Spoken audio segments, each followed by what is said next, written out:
I'm Dan Smolin. I built a successful executive career in marketing and communications before becoming a top headhunter and founding my own executive search firm. Now get this, every day, mainstream media runs stories in which old school bosses and thought leaders frame your work and workplace issues in ways that are often divisive and unmeaningful. And that's just crazy. The time has come for you to answer the question, what's your work fit? So that your work and career fit who you are, how you want to live, and what you want your lasting contributions to be. What's your work fit? It answers your questions and tackles the issues that keep you up at night about advancing your career in this time of workplace revolution. So let's get started.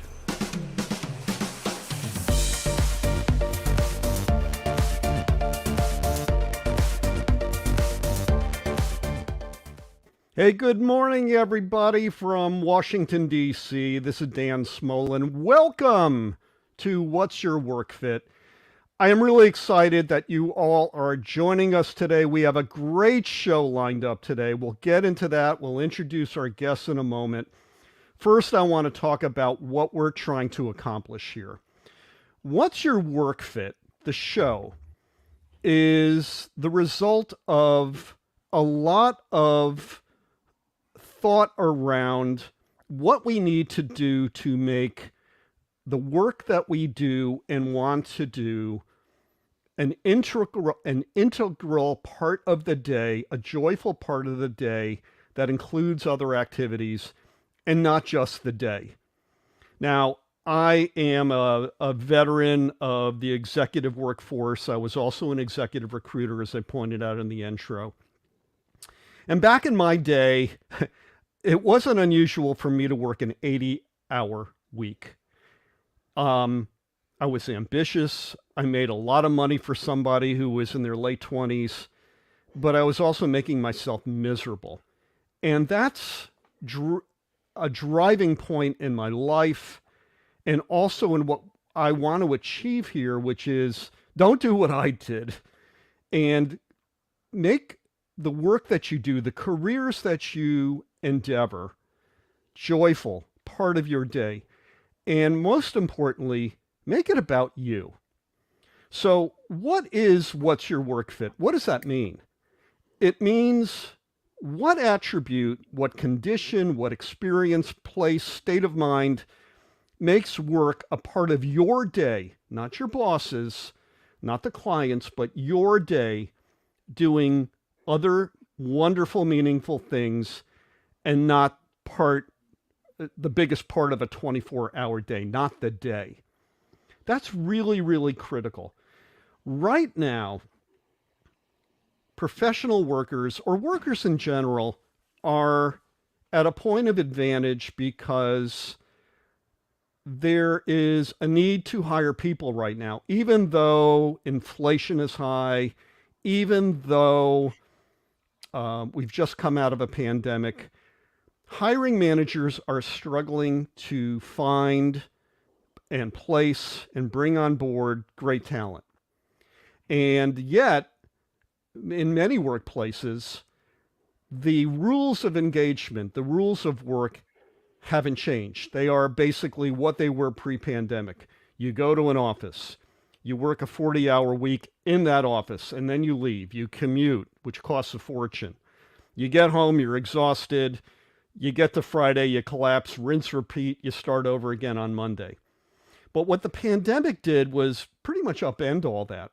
We learned that we could work remotely or in a hybrid fashion, perhaps splitting our time between the traditional office and home, or perhaps a remote location, and actually being happy about it, being successful at the work that we were doing, being highly efficient at our projects, and for the first time in a long time, actually achieving better health outcomes.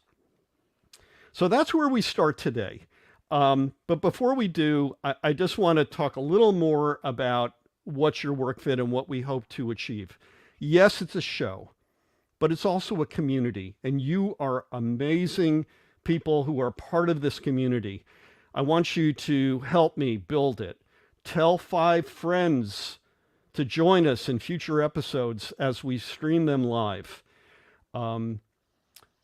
Be part of our community on LinkedIn. Submit questions to us to pose to future guests. Participate in this live show by asking our guests questions that you have. We'll get to them. And beyond community is revolution. No, I'm not a Marxist. But what we want to achieve here for the first time, probably ever, is a place where people who work, professional talent, have their place at the stakeholder table and are taken seriously, and work actually becomes something amazing.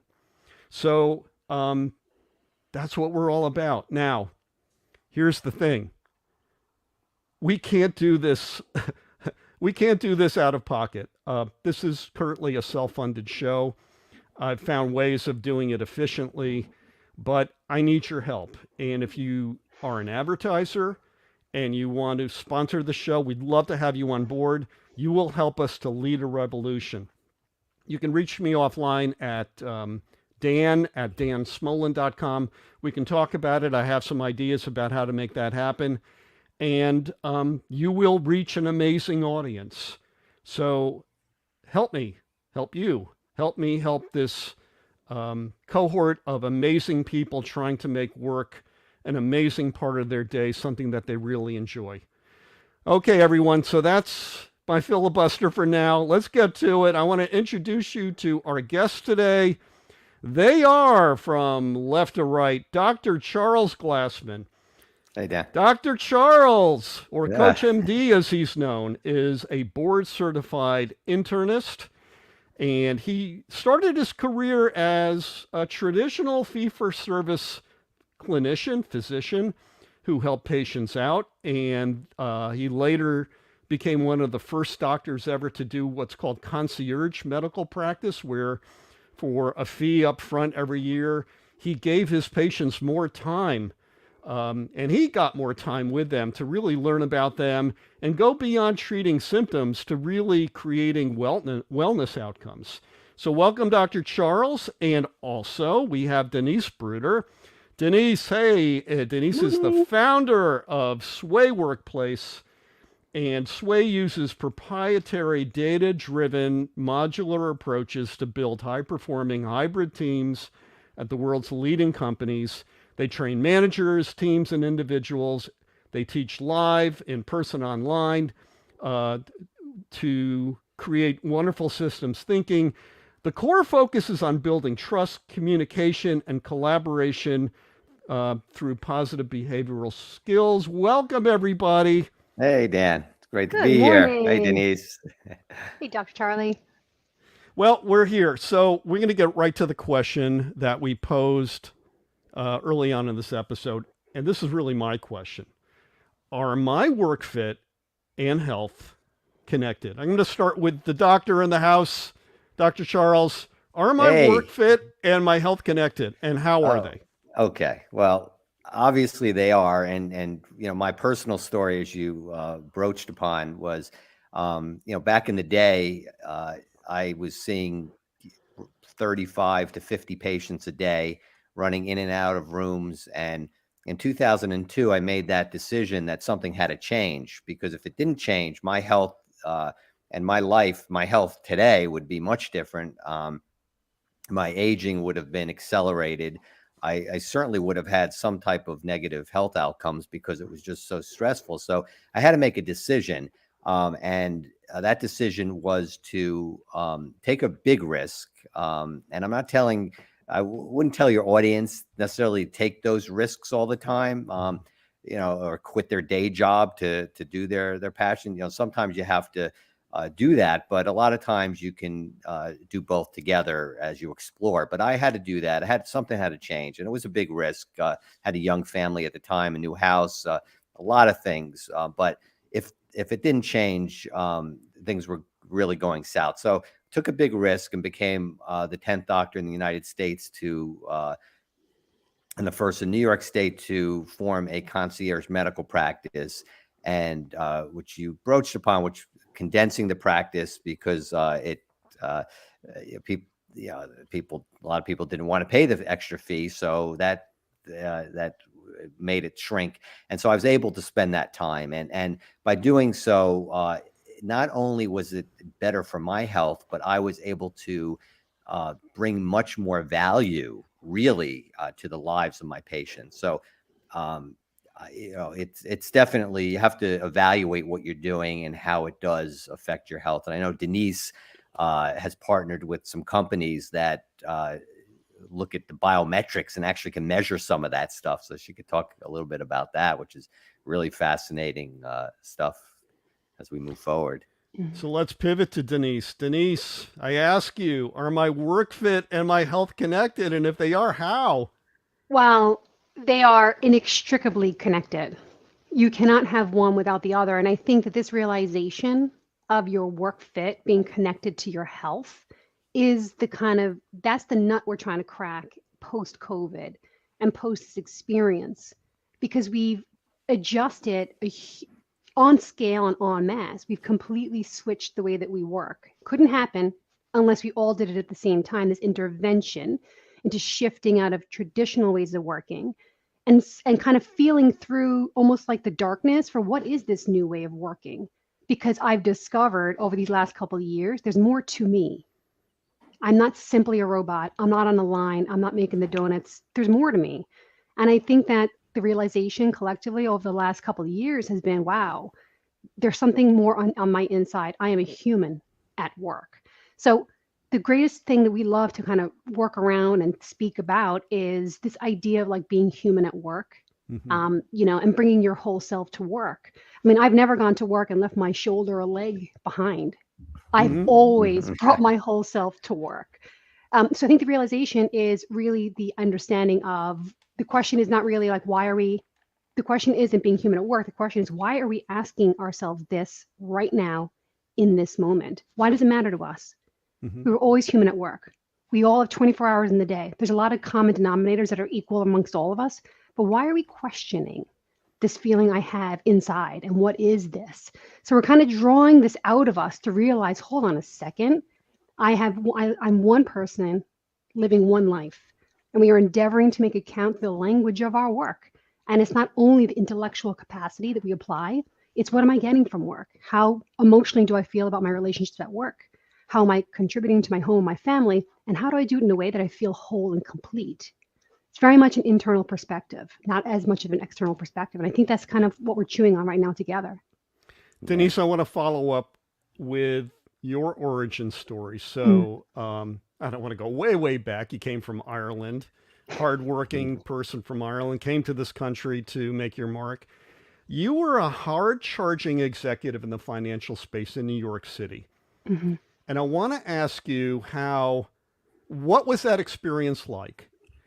And how did it inform your thought leadership to found SWAYworkplace?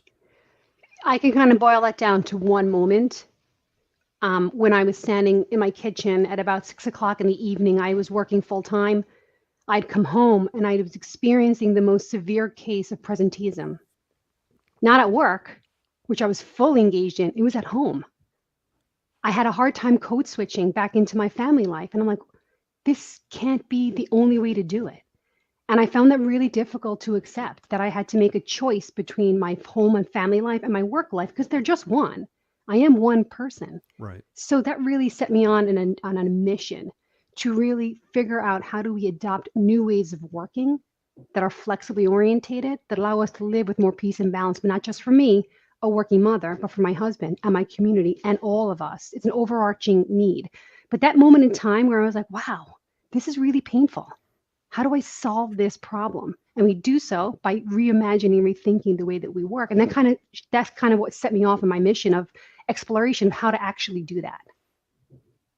What do you think of that, Dr. Charles? Yeah, well, presenteeism. I don't know if everybody in the audience does know that word, but being present, but not being present. Not being there. You're actually, your physical body is there, but you're out.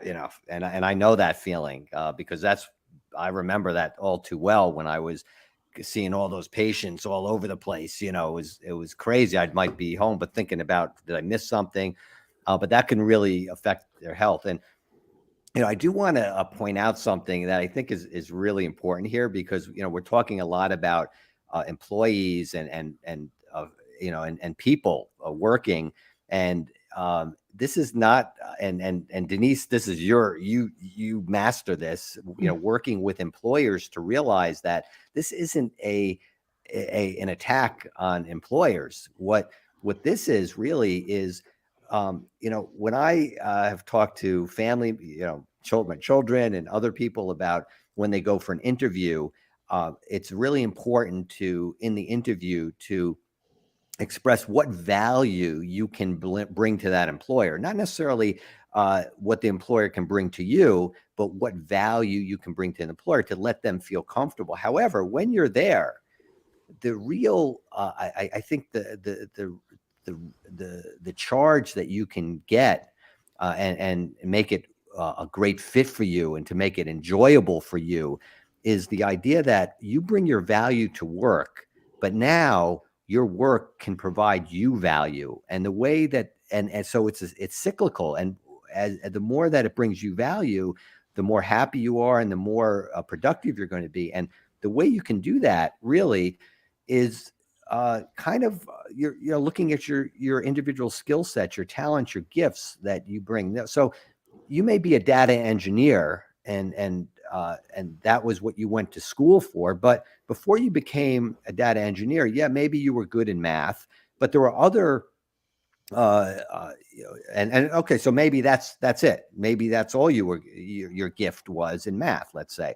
But now that you're at the workplace, you can add value to both your internal customers and which are your fellow employees, and your the external customers of the company. So you can actually and just to give an example, the one of the jobs I have now is I'm a associate medical director for an insurance company. So I'm a doctor, right? So I have certain things that I went to school for to diagnose, whatever. But there are jobs that I'm doing at this company which I love, okay, which are so different from that. And what is that? Well, one of the things I'm working on right now is the website that for a particular team needed to be updated. So I'm in the process of organizing that and making it and streamline it so it's very user friendly.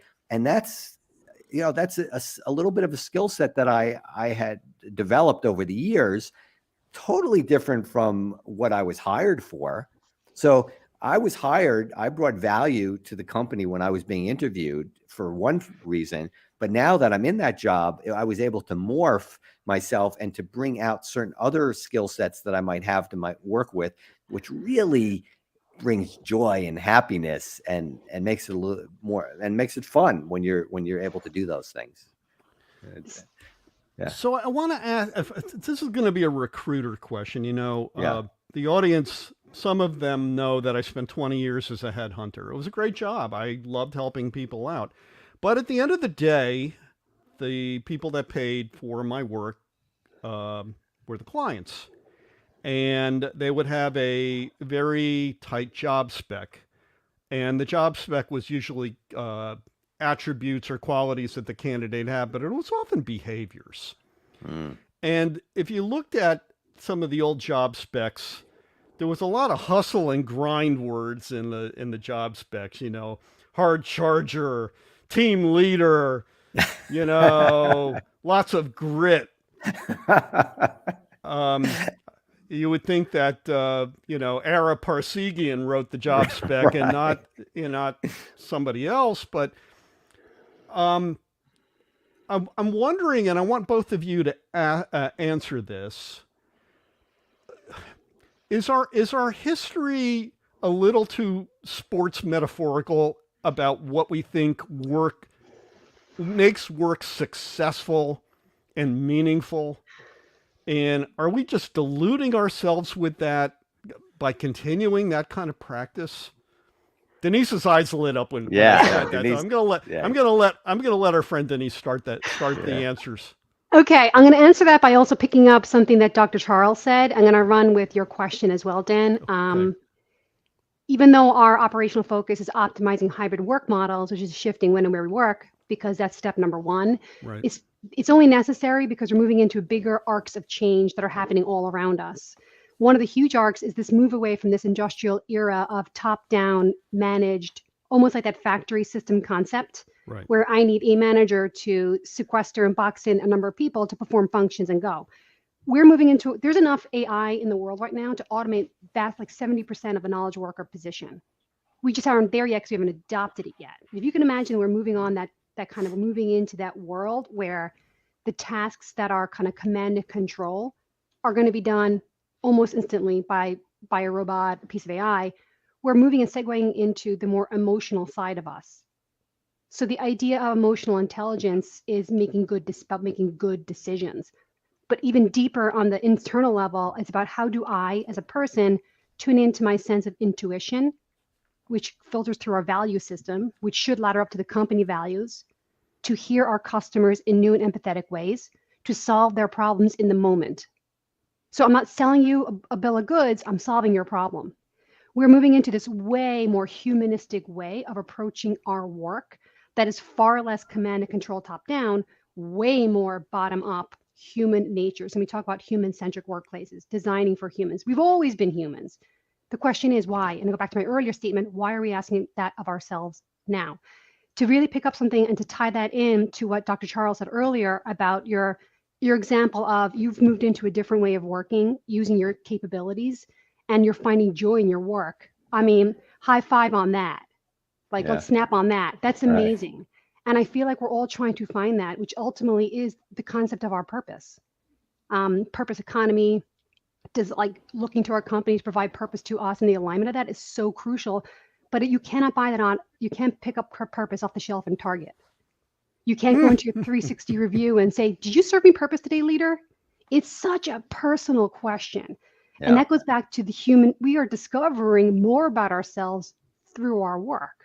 So it's 100% shifting in terms of what we're being asked to do, but the real evolution is us. And if you look at the person, we're almost like 4 quadrants. There's our mental, our intellectual health, there's our physical health, there's our emotional health, and there's our spiritual health. And we find that those are in balance. You're in a position to discover your purpose. I often think of the image of an iceberg. We often have the tip of the iceberg at the top, but below there is so much. And I am obsessed with what we don't yet know about ourselves and our potential. So it's way less traditionally this acquisition of external badges and skills and degrees. It's way less linear. And intelligence in the future of work is far more about the density of the level of your awareness to your potential. And I mean, put me in, coach. That's a world I want to be in. That's a world I want to take people on, because that's what we're heading towards. Yeah. Yeah. I love what you're saying there. And it brings to mind, the individual, understanding our gifts, and our employer or manager doesn't necessarily know that whether we're good at something. And that's when we have to really look into ourselves and understand, well, what is holding me back? Okay. Most of the time it's fear. Okay. So, sure. Innately we fight and flee anything that serves us as that we perceive as being dangerous. So your manager or a company owner doesn't really know your individual skills or gifts. And a lot of times, what happens is, when I say fight or flee, a lot of times that might turn into, if you don't have the emotional intelligence and you're not tuned to that, you may actually become resentful and start acting out and saying, oh, my boss stinks. They don't care about me, my manager, whatever. And you're talk about presenteeism. I mean, you're present, but you're not an efficient employee. But that's why you have to look into yourself and say, well, there's skills that I have that I think really could be valuable for the team. And instead of holding it in, you have to overcome that fear and be able to express that and so that will also help, I think, in getting the conversation going and opening up the value in what you're doing, the value Well, proposition. let me just tag on real quick and ask you a very direct question. Yeah. Then what is fear? What do you mean? So fear? Well, fear is fight or flight. Fear is. Well, I'll give you. Okay, here's go. Great example. I was listening to this world famous neuroscientist, right? And he said that let's see if I can get this right. He was talking. I think it was to is it David Frost or I'm sorry. He was talking to somebody, some interviewer, and the world famous, I think he won a Nobel Prize, neuroscientist said, well, the fear comes first. So if a bear came into this room right now, it's not the bear that's causing the fear. It's your innate idea of what that bear is. Yep. So you have to process something before you feel that. I disagree with that. Okay. And the reason why I disagree with that is a baby doesn't have an innate idea of what fear is, but they have a startle reflex. So if you drop the baby, that baby doesn't have an innate thinking. They have an automatic reflex of what that drop signals. Okay. They have a spider. When you hit it against the fence, it's going to scurry out of its web to hide, whatever. That doesn't have an innate consciousness where it views that, oh, I know that motion, or that implies that there's a big person there who can squash me. No, it knows, it's automatic. So there are certain things that we have, and a lot of that comes from our childhood, that if certain situations, if a manager, for instance,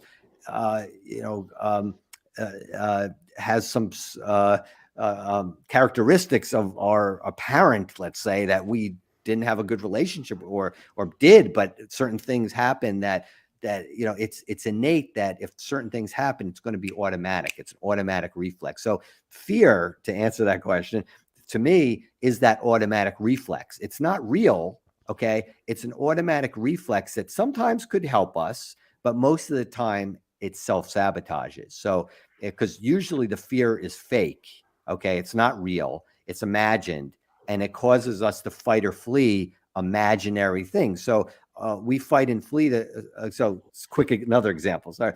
This woman goes up to was in a motivational speaker seminar. And at the end of the seminar, people were going up to ask questions, and her turn came, and she started like grilling this guy really in almost an angry way.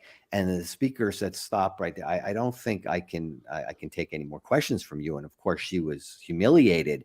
And he said, "Well, let me ask you a question. What were you thinking of before you started asking me these questions?"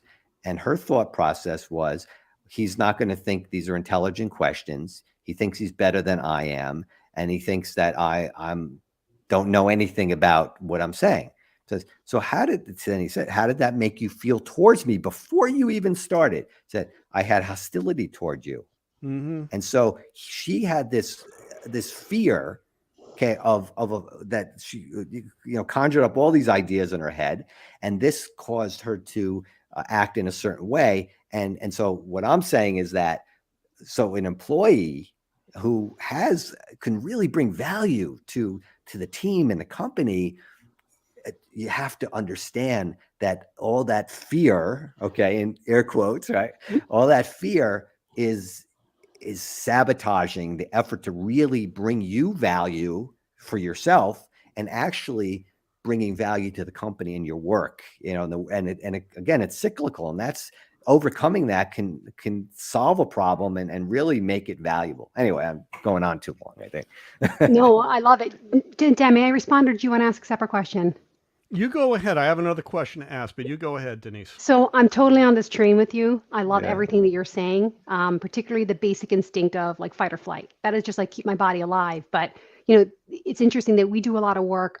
We train through the language of coaching for this very discussion you and I are having right now, or three of us are having. The curious thing is we are born with our eyes facing out. So we spend all of our earlier informative life absorbing other people's ideas, opinions, and actions, and often taking them as our own. So we build up this frame of reference of how we see the world and how we should show up at work and how do we want to feel accomplished and what are the decisions that we make in our daily lives, work and home, um, in the pursuit of, in my mind, love. Fear to me is the absence of love. Oh, And absolutely. if it is a spectrum, it goes from feeling, it could be emotional love, love of friends, of family, or it could be hatred or anywhere in between. Jealous and envy are all qualifiers of love. And I feel like it's all that we look to pursue. We want it, we need it to stay alive. It kind of helps us shape our world, and work is a huge way that we accomplish that. So I love what you're saying right there, because I think a big shift into virtual first ways of working and the future of work is about individuals taking on this huge sense of responsibility that they previously didn't have to worry about. But that means I have to change. And to change, I have to question things about myself. And I have to readjust my own thinking and address hard challenges of feeling loved, unloved, fear of missing out, fear of not being considered for promotion, fear of not being in the office. All of these fears are in our minds and not shared by anybody else but you. So from that perspective, we tend to be our own worst enemy. And I think that this transition feels so chaotic, not because leaders don't want to allow flexibility and leaders don't want the benefits of virtual first work. I think collectively we are bloody well terrified, because you're asking me to change. I've done the same thing the same way for so long. How do I change and face that fear head on? But I feel like that's going to be the moment of relief for us. Yeah. Yeah. That unknown is, of change. The unknown is definitely a inborn mechanism of danger, whatever. It's just unknown. So it's innately dangerous, so the change is that unknown. And yeah, that's great. I agree with that. This is such a fascinating discussion, and boy, I'm pinching myself with my two first guests because this is just great. And both of you have made me think across generations in the workplace right now. The presence of fear, of unease, of anxiety is its own pandemic. But where I am acutely aware of this is with my own daughter, who is 21 years old, who was born 9 weeks prior to 9/11, who throughout her growing up life didn't know a time that wasn't devoid of fear and anxiety. And what do I mean by that? Weekly lockdown drills in school. Now, if you've ever talked to somebody who's in Gen Z and asked them about that aspect of their lives, it brings up all that cortisol, Charlie. It's just like, oh my God. So fear is a through line across the active workplace, across the cohorts. But where I am really seeing it is in Gen Z, because fear permeates like all the threads of their lives, and especially starting now in their professional lives. I have to be perfect. How do I be perfect? I have to have the right answers. I have to divine what my boss wants me to do. And oftentimes, and I want you both to pick up on this, our managers, our coaches, if you will, Coach MD, don't have the skill to work with that situation and turn it into something positive. So how do we leapfrog this pandemic of fear and anxiety amongst what will soon become the biggest cohort within the workplace? Perhaps with love, but perhaps with coachable understanding. I'll let you both riff with that. Yeah. Well, I guess I could go first if that's okay. Yeah. I when this whole thing with Coach MD, how it came about is that I had to ponder these things because for my own self, what made me anxious, what made me fearful. And so looking into it, I kind of came up with the big three of the fear. And the first is being one-upped. Okay. And the second is the unknown. And of course, the third, as Denise talked about, was the loss of love. And anytime we're faced with these big three, so what would be one up? Okay, one up is somebody doing better than you, or you embarrassing yourself. Okay, and that we fight and flee situations where if we're going to be embarrassed, we're going to flee that situation. Or if somebody is one upping us, if they're putting us down, or we'll either fight them or we'll flee them. If we're not appreciated in our workplace, the loss of love, we're going to fight or flee that. If we're asked to do a task that we're unfamiliar with, or whatever, it's the unknown, it's the unfamiliar, it's the unexpected, we're going to fight and flee those things. So it takes a very large degree of emotional, or not even a large degree of emotional intelligence. It takes an understanding of emotional intelligence, and the managers themselves, they're human beings too, right? So obviously, and bosses and owners, they have their own what I've called the automatic brain, which is that automatic reflex of fight or flight that responds to these danger signals. So it's the coaching would come from helping somebody not feel frightened. Okay, but it's not all on the manager. It's a lot on the employee as well, to understand themselves and to say, nah, this is not right. Not forcing the manager, oh, you got to understand me. You have to do everything to understand my automatic brain, because they have the manager has it. So it's definitely working and understanding, but it has to be a two-way street. Denise? Yeah. The balance, I think one of the markers of our recent times is this massive kind of move of power from the decision-making ability of crafting our lives, our work, the way we get paid, the way our benefits go, from top down to bottom up. Just pulling in that thread again, because I think that's exactly what's happening. There's a huge power imbalance or rebalancing happening. If you go back to even like Reddit, for example, if you recall what happened with the individual players on Reddit that bid up stocks, and the financial system was thrown into array because there was a groundswell movement of individuals collectively bringing their power together and taking an action, which simply never have happened in the past. So there's this rebalancing and redistribution of power and decision making from the few at the top to the many at the bottom. And it's very uncomfortable for a lot of people at the top, because managers, how can they address this? We're equipped for this. They're not trained for this. We don't even know what the heck this is. Because they're being asked to move from an in-office, office-first manager coordination of work to allowing technology to do most of that, so I can be the guide on the side and be that kind of coach and mentor, to guiding the younger generation to move forward. That's it.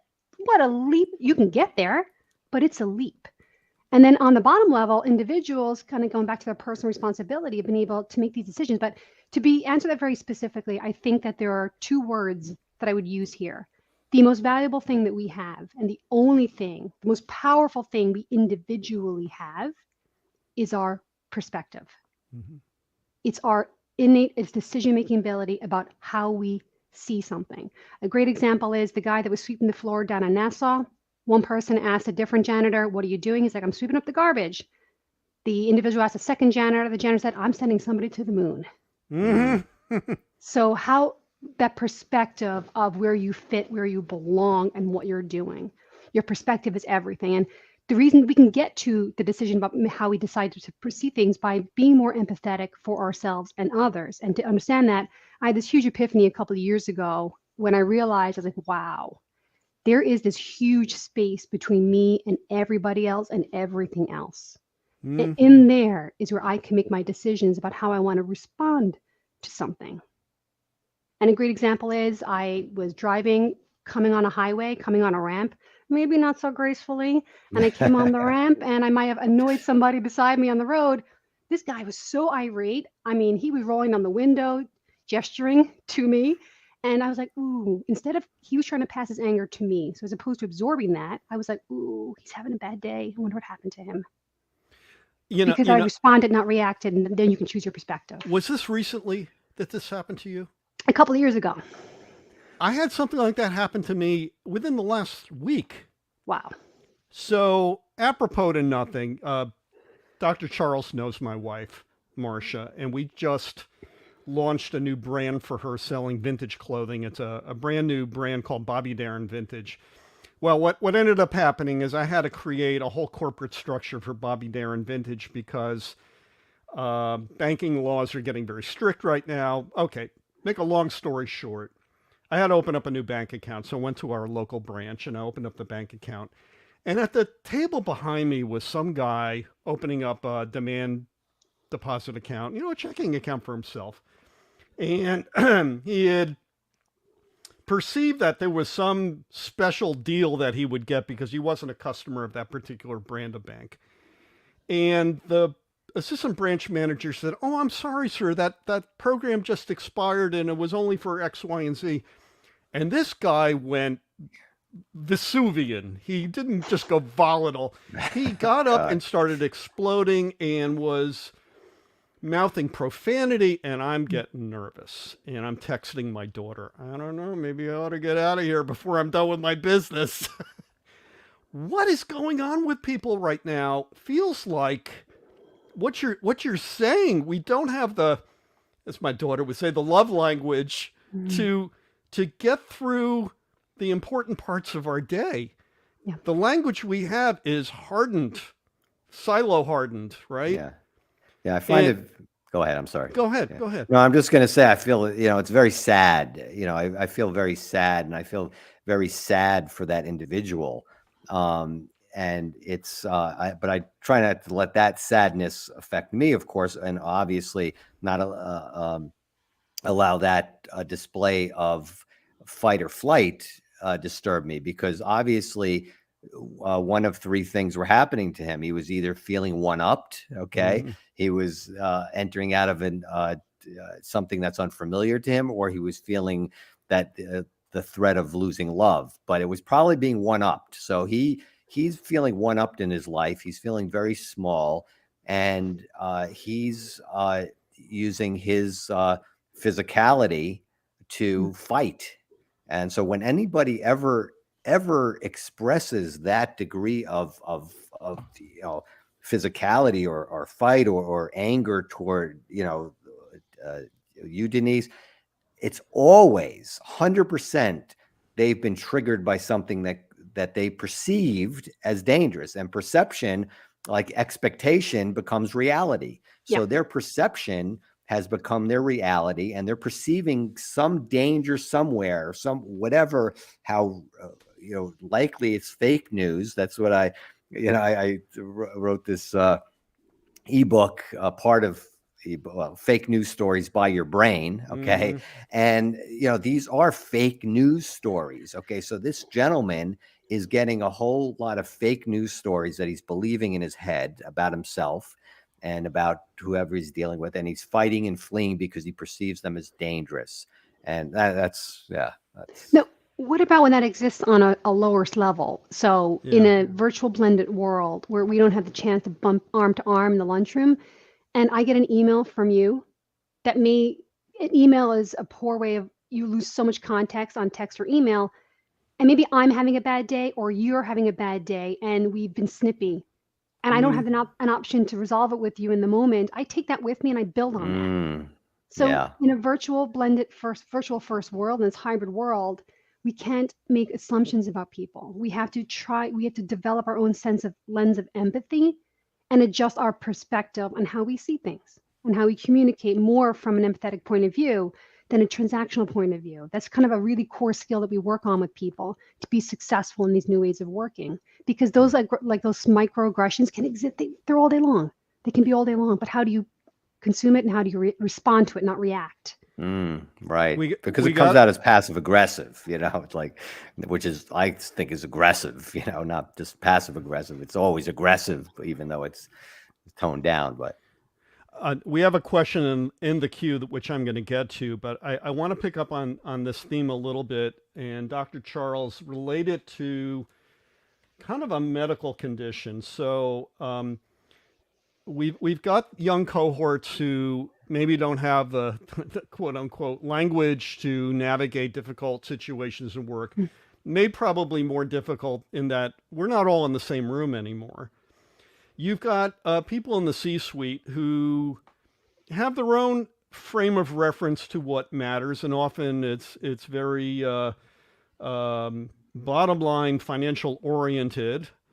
Um, and yeah, you got the the Paul Tudor Jones of the world who say, you know, we've got to get more to an ESG place where the hired talent really matter. That's the most important equation in this. Yes, the earth, but it's the talent in the company that we have, and we got to take care of them because that's retention, that's positive return on investment, et cetera, et cetera.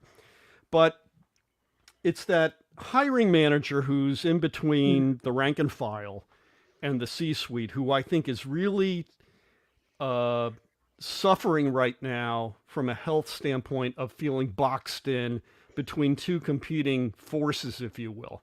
There's a lot of Newtonian physics going on here, but instead of outward, it's going inward towards this person. And I'm sure you've treated patients in the past who were middle management and they had a portfolio, they had a head count that they had to manage to. Maybe they didn't have the innate skills to be, you know, like the soccer coach that they are on weekends and translate that skill to the workplace. But when they don't, Dr. Charles, what happens to the body, to the body's systems, when it doesn't have a means to release all that negativity and all that Sturm and Drang? What happens? Yeah. Yeah. Well, when you don't have control over something, or you perceive that you have no control over it, that's a one-up trigger, right? So you're being one-upped, you're being squatted, you're being sandwiched, and, you know, pressed and snuffed out in a sense. And if you know, one of the greatest ways to let that go, because well, first of all, what happens physiologically? Anytime we fight, we are have danger. So that danger trigger, that middle management person is being triggered, danger, the brain, the amygdala in the brain, it signals to the hypothalamus and all this stuff. And what it does is it releases stress hormones, and the stress hormones that it releases are noradrenaline or adrenaline. Epinephrine is another term. Cortisol is a big one, and that's more of the adrenaline is more of a quick release, and that causes the blood vessels to constrict, the heart rate to go up. Well, cortisol helps. It does other things which are negative to the body, and it releases blood sugar for great energy. It stores fat, so we have the energy. Whatever. These are all in responses to danger and helping us to fight or flee that danger. But if there's no outlet for that, then all those become chronically, your blood vessels are constricted chronically. Your heart rate is elevated chronically. Your blood sugar is elevated chronically. And all those things will cause negative effects. Well, what does one do? Well, you know, the first thing is understand what's happening and see what aspects of what you're doing you can take control over. That's one.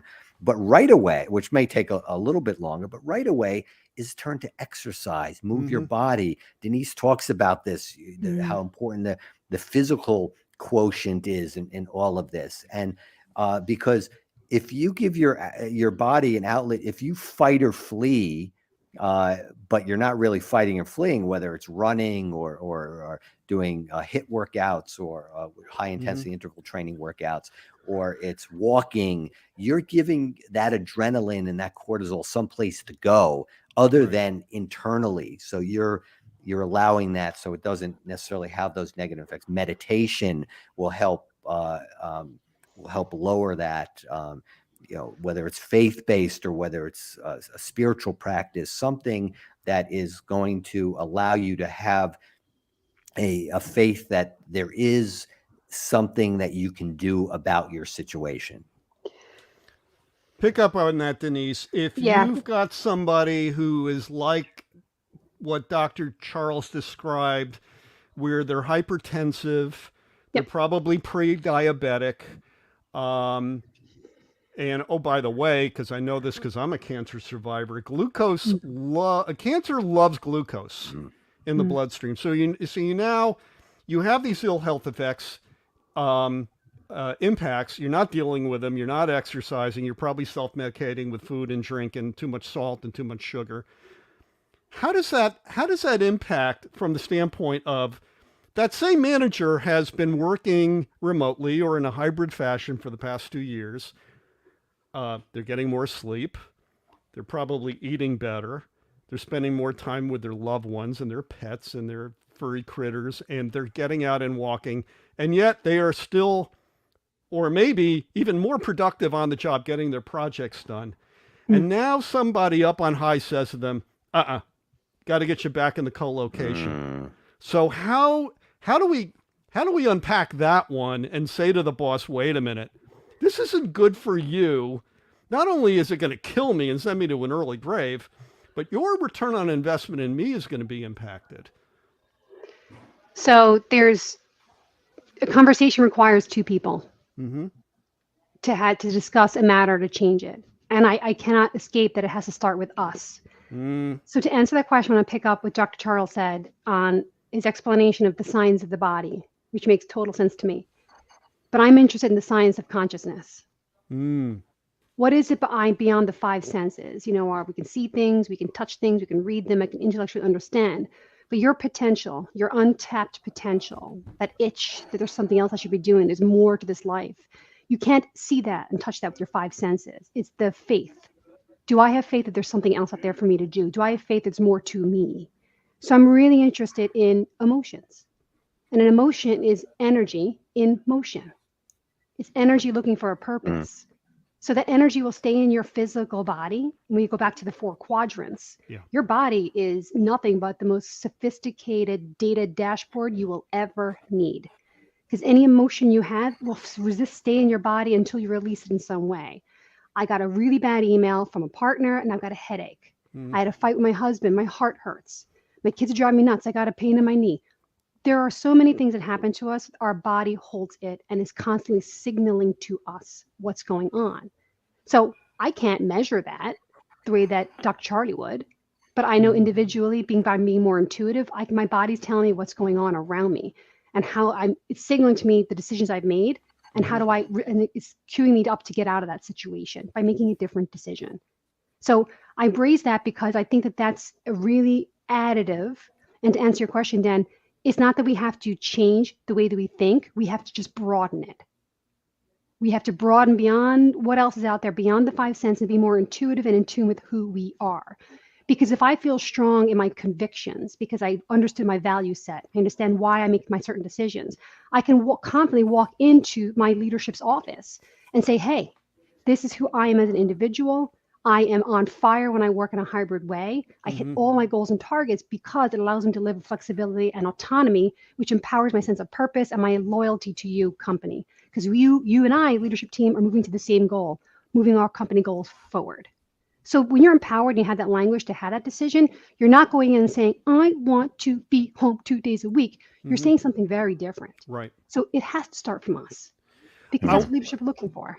So we have a question. It's actually somebody Charlie knows really well. Stu Katz wants both of you to comment on how we manage work and stress issues by cohort. Is there any what have you seen in regards to the different generations, or is it a universality at this point? I can sum that up really quickly, and then Dr. Charlie, I'd love to know your thoughts on that. On the generational cohorts, for a very long time, we've been managed to being paid. Like my generation, so I'm 45, I live in the suburbs, I have 3 children. We have a pretty big financial goals that me and my husband are working towards for our kids. So getting paid means a lot to us, and we've pursued a traditional looking careers in pursuit of that, but so did everyone else. Right. The younger generation, I just don't think money is as accessible to them. I don't think they have the same, they're not bound by the same financial obligations. They don't think like that. Even buying a home is not within reach in the mindset even of a lot of the Gen Zs and some of the late millennials. Our financial, so we're not basically bound by the financial intrinsic motivation. It's a very different motivation that comes down to our difference in values as well, can confuse the situation. Yeah, I think it's more universal as far as our, the way we're programmed, our animal nature, whatever, our primitive brain, our automatic brain, I say the fight or flight. However, the circumstances are different. So uh, uh, 10,000 years ago, or 5,000 years ago, humans had the same, well, I'll say 30,000 years ago, same primitive instincts. Okay. But their environment was different. It was more cave oriented. It's more hunting and gathering. All right. Fast forward now, when I was growing up in the 70s, okay, we didn't have any. I was so excited when I got my calculator. I mean, that was the big thing. I got my calculator. Wow, yeah. And I remember in college, I happened to be a math major, and I was taking some computer courses. Yeah. What was that? It was a card that you had to slip into a machine. Oh, the punch cards. Yeah. The punch cards, right? To do our basic and Fortran programming. So. But the fight or flight is still the same. The way we react, it's just again the circumstance. So now we have the computer age, and then the social media age with the different generations now, and that has impacted the reactions that people have, and it's now a drive. I think, unfortunately, the one up, the FOMO, the fear of missing out, really is the being one upped, and that's a big danger, that somebody's doing better than them on social media, or they're becoming viral, and they're making gobs and gobs of money while they're lying on the beach. So that's kind of been okay, I don't want to work put my nose to the grindstone to make gazillions of dollars. I'm going to do that by becoming a social media celebrity and TikTok and so I'm not so sure totally that the money isn't a driving force, but it's a different way of looking at it. But I think more than anything, it's that FOMO that drives a lot, and it also drives a lot with looking at other people, what other people are doing, and presenting oneself that people are doing better than I am because they look so happy and everything. So I don't know. I don't know if I'm really answering the question, but well, Stu, I think both of you did. good. Denise sees some differentiation between the cohorts. You see some universality. There's a lot about Gen Z we're still learning. I actually think they are very money focused, especially given the fact that so many of them are burdened with massive amounts of student loan debt. Yeah. Which Gallup says, even if you pay it off, you still have that 800-pound gorilla on your shoulders, that Definitely. stress of having that information. We're running out of time here. I've got one question to ask you both, and it is, what's your work fit? What attribute, condition, experience, place, or state of mind makes work a part of your day, doing many meaningful things and not just your day? Dr. Charles, let's start with you. What's your work fit? It's about allowing me to really feel that I'm expressing and using my gifts and my talents and enjoying and looking for those little things in life. I was going to bring it up, Dan, that brings us joy, that might be what I've called daily magic. So these coincidences that happen in our life, that even when you're having a tough day, understanding that your interaction with another person is not by accident. It's if you just kind of take a step back and really are present in that moment when you're on a Zoom call, or whether you're doing something, then you can really get appreciation and value. Denise, my friend, what's your work fit? A big shift I made was I no longer look at my work day as like 8 to 6, 9 to 5, like this time box. Yeah. I get up in the morning, I do something physical to wake up my body. I breathe and stretch and meditate to focus my mind, to get to a center point. And then I set 3 goals for the day. These are the 3 things I want to accomplish today. And then I just let the day roll. That's beautiful. My friends, thank you so much for premiering What's Your Work Fit with me. I'm going to have you two back on together again, because there is so freaking much we didn't get to. And I'm eager to see the audience reaction. Before we go, Dr. Charles Glassman, where can we find you on social media so that our audience can learn more about you and engage with you? Yeah. So Coach MD on Facebook, Coach MD official on Instagram. I'm having a lot of fun on Instagram. That's a little hobby of, doing Instagram reels, creating motivational, inspiring reels. So Instagram, YouTube, also Coach MD official. Denise, where do we find you? Denise Brouder, look me up on LinkedIn. You'll find me there. I'm quite active. Look forward to meeting people there too. I am so excited. And by the way, friends out in TV land, Dr. Charles and Denise are founding a really beautiful work relationship here. They're going to explore how they can help each other out. And that's my dream. Sure, for my audience, I want you to get a lot out of this. I want to help answer your questions, to take that anxiety out of what it is that makes work a joyful part of the day. The icing on the cake is that my guests get to do it too. Thank you so much. Great seeing you all. We'll see you next week, everyone. Take care.